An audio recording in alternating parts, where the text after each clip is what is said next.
You do not need to count calories to lose weight. Listen, there within the health industry, we understand that this is a huge push. We know that there's so many apps out there that are popular, but it is not the only way. Especially for beginners. Yeah, especially for beginners. And I think that that's mostly who we're talking to right now. And here's the big reason why. It's because nutrition and food and how we eat, there are so many other factors into what happens in our body when we do eat food that really calories, they're not our main goal. The main goal should be bringing more nutrients into your body. In turn, you being able to function better, have more energy, feel better every day in life so that you can move and just live optimally.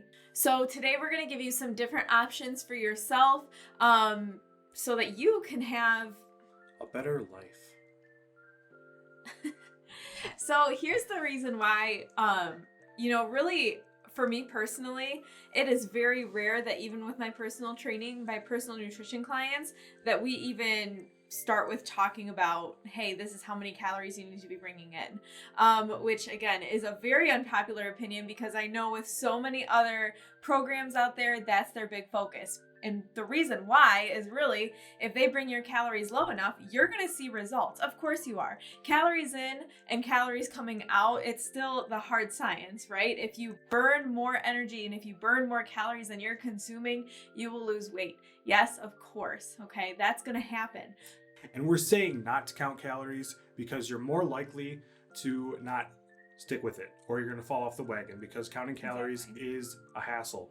It is confusing if you don't know what you're doing to start. Yes. And we want you to be successful. Mm-hmm. And we're just saying that counting calories, you're going to be more likely to not be successful using that method. Yes. I'm not saying it doesn't work for everybody because obviously, yes, it is a hard science and it does work. Mm-hmm. But it discourages people.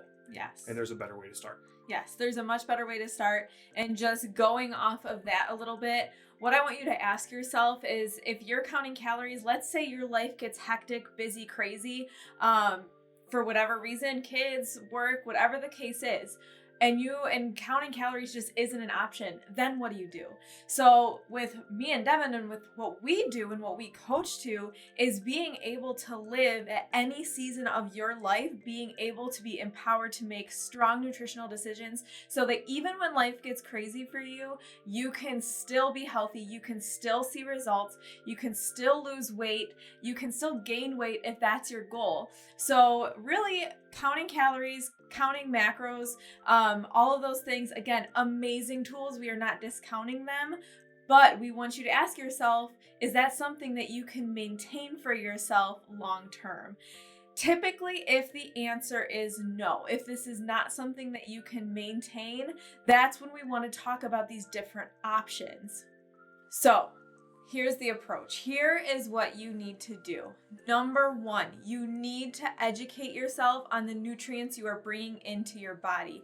You need to understand what that chicken is doing for you, what the sweet potatoes are doing for you, and why you need to be consuming them. In conjunction with that, people will say, well, Aileen, you can do that and count calories and count macros at the same time. Sure you can, but here's the thing. Both approaches are advanced, right?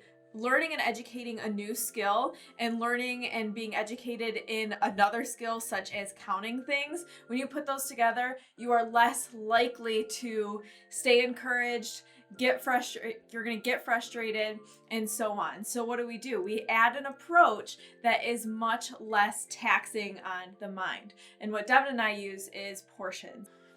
So the big area that we focus on with beginners are number one, our hunger cues, and number two, our portion size. These are two things that are very basic that you can just start to work on right now and feel really good and empowered with, right? There's no numbers involved. It's you just listening to your body and saying, hey, am I hungry right now? How hungry am I?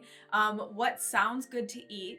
And so on. And being able to make an educated decision on what food you're going to bring into your body and understanding why you're bringing it into your body, right? So of course, then when you start eating, you start to become aware of, hey, Am I getting full? How do I feel while I'm eating? Am I gaining energy? Am I getting more sleepy? Right? So right there, when you start to do these things, you start to feel more empowered and you start to understand your body. I think that's the biggest thing that we're trying to do here is help you connect to your body and take control of it and understand why you're doing the things that you're doing and why your body is having these certain reactions, right? And then, of course, our second area is portion sizes. This is such an easy way to work on portion control, make sure that you're getting enough food in, and you're making sure that you're getting enough nutrients in. And that's another thing too, is we focus not on restriction, not on, oh my gosh, I can't eat this, this, and that. We focus on abundance and we focus on, hey, what do I need to bring into my body so that I have energy, so that I feel good, so that I can go do a workout and work optimally in that workout and just live my life and feel good. So when we're talking about portion sizes, when we're talking about abundance and not restriction, we're saying eat enough chicken, eat enough of your vegetables, eat enough of your healthy carbs, your healthy fats, so that when the end of the night comes and you want to have a cookie for dessert, you don't have to only eat a fourth of the cookie, right? You can eat the cookie and not feel guilty about it at all. It's not going to put you over the edge because you already have all your healthy nutrients in you because you ate the right size, the right amount, right? Right. And here's the thing too. Our bodies are so smart. They're so intelligent and they adapt to how you eat. So when you start eating more vegetables, eating more protein, eating more healthy fats, your body is going to receive that and start to crave it more.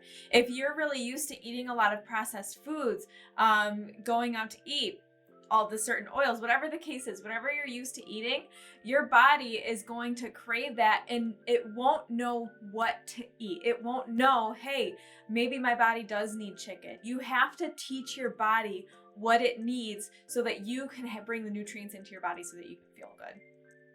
So if any of this information is just overwhelming or you don't even want to try and process it right now, that's really what we're here for, right? Yes. We are coaches. So feel free to, I'll put the link in the description below. Schedule a call with us to go through your personal experience and how you need to start, really. Yeah. Yes, I think the biggest thing is that you are not expected to do this alone. That is why Devin and I do what we do. We want to help as many people as possible feel good with their nutrition journey and more than anything, continue it long term. So to recap, if you're a beginner, you don't need to count calories. We're not saying counting calories is bad because it's a great tool, but to start, you don't have to do it. Instead, you can focus on your hunger cues, you can focus on your portion sizes, and you can focus on getting your good nutrients in first. If you like the video, make sure that you like, subscribe, and share with somebody else that you think this would be useful. And in the comments, let us know your favorite tip. And if you really want to just kickstart your health journey, you can watch one of these videos from before. We talk all about health stuff all the time. Yes, that's what we're here for.